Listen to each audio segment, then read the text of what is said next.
My name is Shaw. Welcome to my channel, and it's time for another tier list. This time I'll be ranking the Nintendo consoles, all seven of them. Uh, I'm doing consoles and handhelds separate. I'm gonna try to get the handhelds out next week. Anyways, let's jump into this. Alrighty, so just like before, our ranking system is from S to D. Um, S being the highest and D being dumpster fire. So let's get into this. Beforehand, I'm gonna let you know I'm gonna be ranking these based off of how they performed to the best of my memory, based off of essentially the era and time they came into, and comparatively to that time. I'm also going to take into consideration third party content. With it being a Nintendo console, it's kind of hard to be like, oh, let's compare it to exclusive content when that's what Nintendo's about is exclusive content. Uh, anyways, let's get into this. Starting off with Old Faithful, the Nintendo Entertainment System. At the time of its release, if anyone that knows anything about the history of video games were kind of a joke. The Atari didn't do very well. Home consoles were expected to fail. And the Nintendo did the exact opposite of that. The Nintendo is essentially what we have to thank for the existence of video games. If the NES had have been a failure, video games probably wouldn't exist to this day. For the that factor alone, I can't put it lower than S. Um, it came out, it slaughtered Atari, brought us classics that to this day are still noticed, like Final Fantasy, Mario, Mega Man, heck, even Contra. There's a new Contra game coming out next year. Uh, and just it just tells the importance of the NES in the gaming history. Uh, so these first few are pretty gonna be pretty easy. Uh, so we'll head into the SNES. Um, Came out in '91. It had some competition with Sega. Sega had its own mascot. Sega did very well. Uh, Even though it was a less powerful console, it was definitely very competitive towards the Super Nintendo. However, the Super Nintendo did have a extremely good third-party lineup of games with the Mega Man X titles. There's some exclusive Castlevania, Final Fantasy, Dragon Quest. A lot of these games, weren't really, you know, 10-year-old we're going to play and enjoy. They weren't Turtles in Time. Well, I guess Turtles in Time's technically a SNES. Um, Exclusive Hyperbolic Heist is pretty much the same game. Either way, with a little more competition, it didn't do quite as well comparatively when you think with the NES. I'm gonna say it deserves a solid A. Visually, for its time, it was fantastic. A lot of great titles, a lot of first party great titles, a lot of third party, and it survived the competition. Even though Sega was doing extremely well, I believe Sega even beat the SNES in sales. The SNES is still a phenomenal piece of hardware for its time. To the Nintendo 64. This is probably the first time Nintendo started to plummet a little bit. It stuck with a cartridge based medium where the future essentially was within disc media, which I think made a lot of third party companies really flock to the PlayStation. Square went over there for numerous reasons, but Capcom, you started seeing the Mega Man X titles, Mega Man Legends, Mega Man 8, Mega Man 8. A lot of big companies. Konami took Castlevania, the Metal Gear series. This was a falling point for Nintendo, and I'm just realizing we're missing a console here. Let's pull this off here. You guys don't need to see all my pictures. There we go. It's a really bad GameCube picture. I know. Anyways, uh, however, I am still going to throw the N64 in low A tier. Um, it was a very, very good console. It was essentially my breaking point into Nintendo. Like I had an NES, played it a bit when I was a kid. We had access to a Super Nintendo, but I mostly had Sega. The Nintendo 64, it was near and dear to me. I had only had a handful of games, but we played them a lot. We rented games from our neighborhood rental place, and it was good. Um, like I almost wanted to put it into B because it was kind of comparatively to the PlayStation, it was not quite there for sales, I think. Again, great console. The controller shit, but great console. Anyways, on to GameCube. The GameCube is a powerhouse for its time. It was a very, very good console spec wise. However, it ran into the fault that for some reason Nintendo decided it was going to use mini discs. Um, for whatever reason. Uh, on top of that, it's what switched from consoles from cartridge in the N64 era to a disc format, which means where backwards compatibility was becoming a thing that people wanted, and the PlayStation 2 did it. Like it played PlayStation games, and that was a huge sell feature for the PS2. Uh, just phenomenal. Um, and this era brought us the Xbox 360, so Nintendo had a lot of competition. And this is the last console they released where they kept to it with power. And I personally feel that its lack of success they use as an excuse to not release powerful consoles anymore. However, its lack of success held a lot to do with the mini disc format and third-party companies not wanting to develop for it.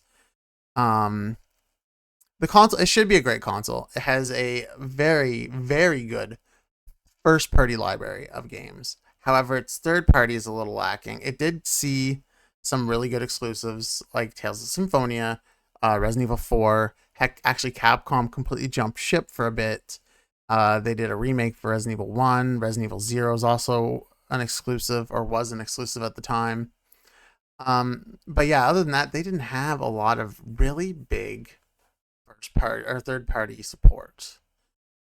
So unfortunately, the GameCube kind of fell to the wayside as a overpriced paperweight. Anyways, due to a few of those failures, even though it is a very good piece of hardware with a great catalog of games, we are going to throw it in C because comparatively, it just did not stand up to the PS2, and it barely even stood up to the Xbox, I think. So let's dive into the Wii. My personally least favorite Nintendo console. The Wii to me is a giant cash grab gimmick. I can't argue with the success of it. Motion controls kind of took the world by storm, even though I think they're really gimmicky and bad. At the time, people loved them.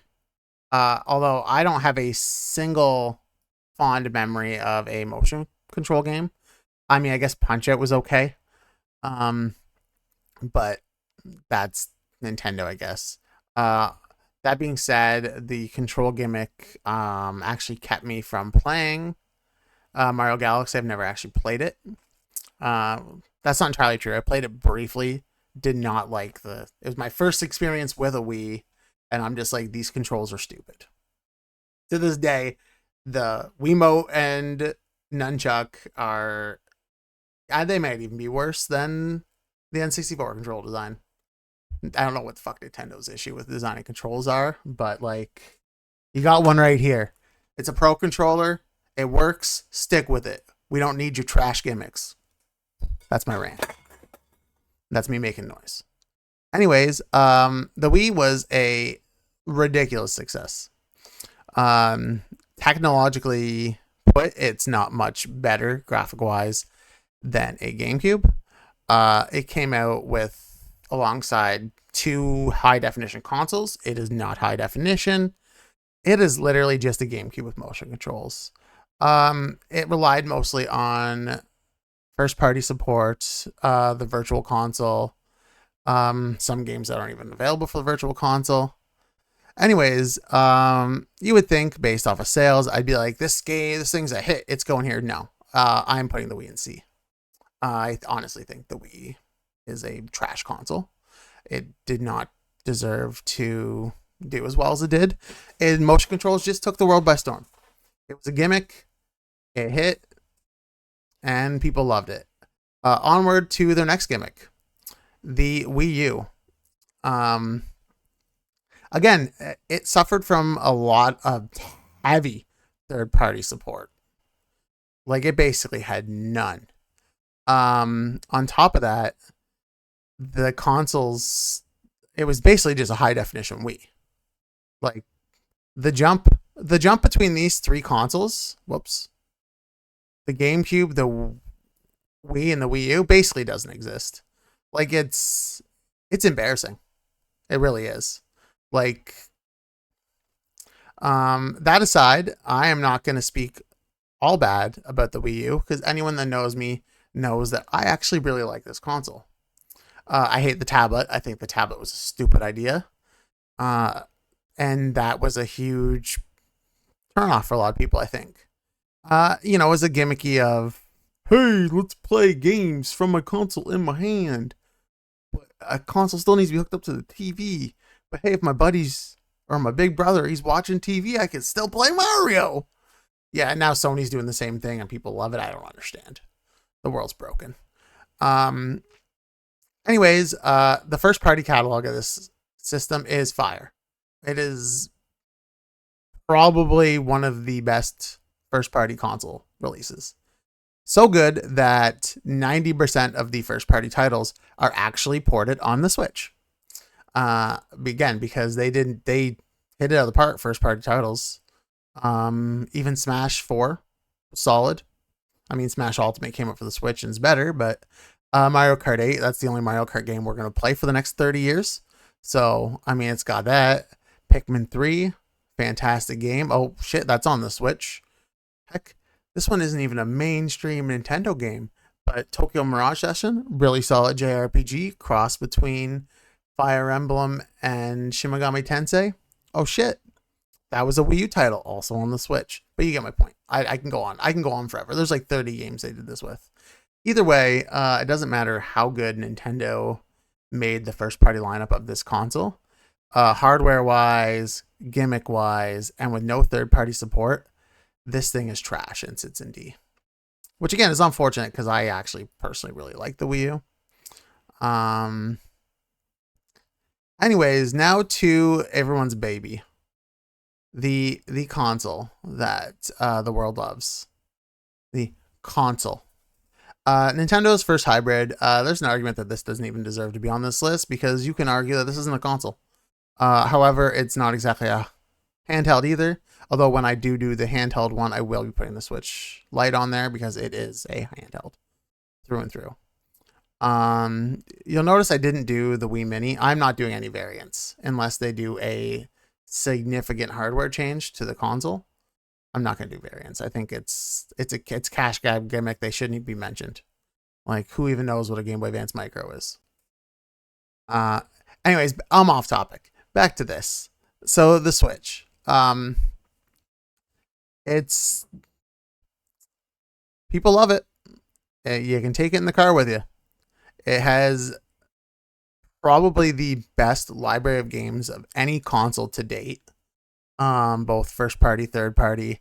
Its library of games can't be beat. It is phenomenal.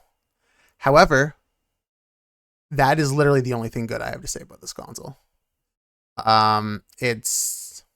It was outdated hardware when it came out. It's significantly outdated now. Games that come out on it that are exclusive for it don't run the way that a game should run in the year 2023. And for some reason, people are okay with this. I don't understand why. Um, like it blows my mind. Again, fantastic game category. If they work. On top of that, this seems to be the console that has the worst attitude towards physical digital. Like Baten Kaitos Remastered that recently just came out, only physically in Japan. Digimon World Next Order, only physically through Bandai, not sold in most countries. I guess the Pixel Remaster, that's a problem with all consoles, so I'm not. That's on Square. But yeah, even Nintendo themselves keep releasing remasters of older games, digital only for a limited time, and then a physical copy comes out, and then they release limited release numbers of those physical copies. Like, I'd like to walk into a store and buy Pikmin 1 and 2, but I'm pretty sure that's probably not going to happen. The day it came out, I went on Amazon. It was out of stock. I work at a retail place. We didn't even get it. But yeah, it's just decisions like that. I have no love for this console. I wish it was actually a console. I love my Switch Lite. It's a fantastic handheld, but I personally feel the Switch fails at both a console and a handheld. It's bulky. The Joy-Cons aren't.